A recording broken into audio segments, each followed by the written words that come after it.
Hi, my name's Danie Mellor. I'm from Australia and my family is from North Queensland.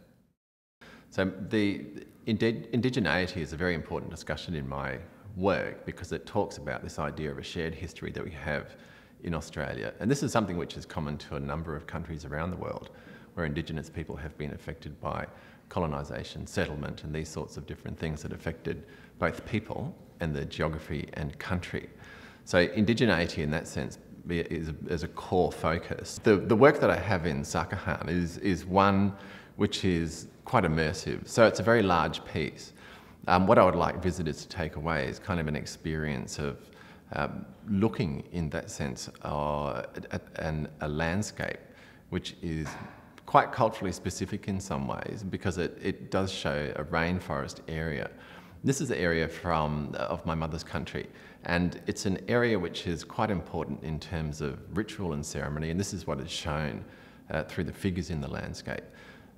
One of the quite obvious things about the work is that it employs a lot of blue in its palette. So it draws on that quite global language of blue and white chinoiserie, which was developed in the 18th and 19th century.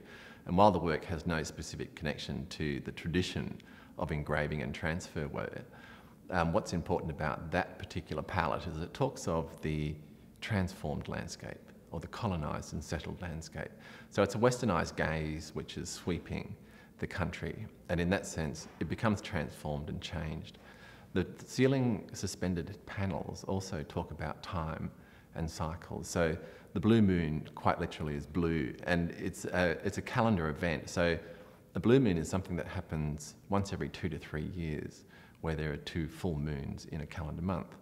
And the basket hanging in the tree on the right-hand side talks about a particular cycle of funerary rite as well, where people are held in state for a certain amount of time. The skull, of course, is a memento mori, a reminder of our own mortality. So in that sense, the work itself has a fairly cosmological focus, and in that sense talks about the depth of connection to country and landscape, but also the experience of a viewer in a gallery looking at a work which in that sense can, as I say, sort of become quite immersive and something of an experience to take away.